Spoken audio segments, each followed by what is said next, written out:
You have to consider, Risa Ontiveros, this is a worldwide ministry of 7 million people under me.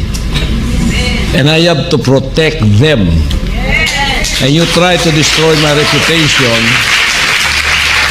by those witnesses that you put up there. We are on social media. All over the world, they are watching. And you're trying to dissuade them from believing me. I have to protect myself, not because I'm guilty. I have to protect myself from all of your unjust persecution to destroy the kingdom. Yung mga inakusan mong yan, policy ng kingdom dito, no one is ever forced to do anything against their will. May pulis dyan sa tabi ng aking ng wall ng kingdom, walking distance. Merong pulis dyan na detachment. The kingdom citizens here, all of them, can walk by and go to the police if there is something that they don't like here, like a crime that happened. Tulad itong isang witness niya, 2012 dumating daw dito. I can voice out now because I'm not in Senate. Nakikinig lang ako. Ni-rape ko daw after 3 days dumating siya dito. And she stayed 8 years. Going back and forth to Ukraine.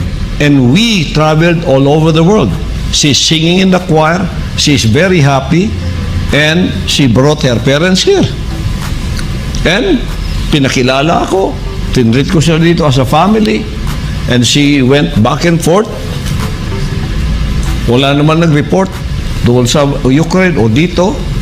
O, tulad nung unang alias Amanda. Ni-rape din. O, nung nagdemanda siya after 5 years, ginlugan namin ang lahat police stations dito sa Davao. No one by that name ever reported a crime of rape. Ginalugan namin ang lahat ng mga hospital. No one in that name ever was medically examined that she was raped. Puro gawa-gawa lahat ang ginawa nila. Because they want to put us down here, lalo na yung umalis dito, those are the author of all of these accusations. Pareha sa Amerika, pareha din dito. Kasi hindi nila nangyari doon eh. Ngayon, din nila dito. Nagtatawagan yan eh. Nagtatawagan yan. Tinatawagan nila mga members namin, yung mga makakaya pa nilang tawagan. But, hindi kayo magsilbi. Kasi, ang membership, alam nila ang buhay natin dito. Here, pinilit ka against your will. Pag sinabi mo, I want to go out of the ministry. I want to be released from the ministry. Right away, you can go to the HRD. You face the lawyer to release you there. Bigyan ka ng release paper. Yung alias Rene, nag-akusa kay Mayor at sa akin at si Inday Sara, binigyan ko kayo ng copy. Documented lahat ng workers dito. Document 101 yan. I can tour you into the office. There, administration building namin. Every worker yan, meron document yan. Bawat isa pag pumasok dito. Whether good or bad ang ginawa mo, nakalista lahat yan. Hindi ka makapagkaila. Kaya binigay ko yung record ng alias Rene na yan, Michael Maurilio. Isa-isa sa inyo, meron kayong envelope. Meron kayong folder. Paano yan? May mga procedure yan, may mga proseso. Umalis siya dito, nirelease siya, pumirma siya, lahat pinirmahan niya before he can be released. 2021, na-release na siya. Dumating si Mayor doon sa Glory Mountain 2023. Hindi kasama si Sara. Never was Sara in the Glory Mountain. Hindi pa nakapunta Sara doon. Hindi pa nakapunta si Sara sa Glory Mountain. Si Mayor na nakapunta sa 2023. And this guy was released 2021. Nagpunta kayo doon, mga banateros, sa Glory Mountain. Doon siya sa skyline, Skynet, ang tinatawag namin. Yung may golf course, yung may kubo, at yung may tent. Doon nakasign ng taong yon. Nakita ninyo kung gaano kalayo ang chopper landing? 4 kilometers, hindi mo makikita. Gaganong-ganong ka pa. Tapos nakita daw niya, ako magbigay, yung staff ko, kahit Bible ko lang, ayaw lang pabitbit sa akin eh. baril pa ang isang bag. Kaya blatant lies are there in that Senate, and you, Risa Hontiveros, knows that. And you are perpetrating a lie. How can I respect you? Alam mo, lie yan. Nagtatawanan pa nga kayo doon sa likod ng kwarto ninyong yan bago kayo dumating doon sa harap eh. Meron nakakita sa inyo. Nagtatawanan, nagha-high five pa kayo. Oh, nagtatawanan kayo doon. Alam niyo kasi lungalingan yung ginagawa nyo.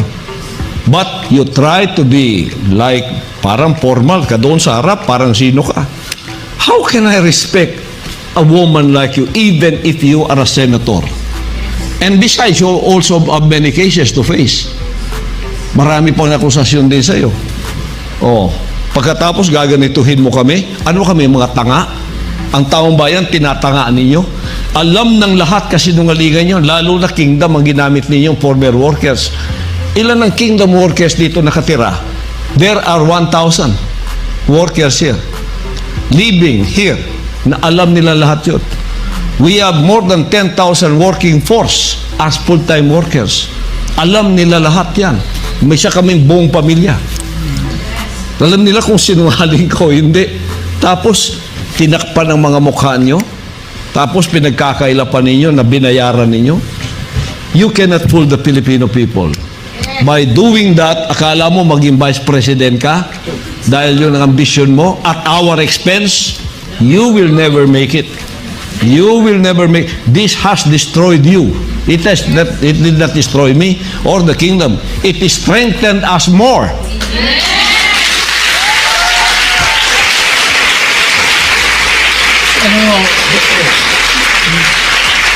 Pastor,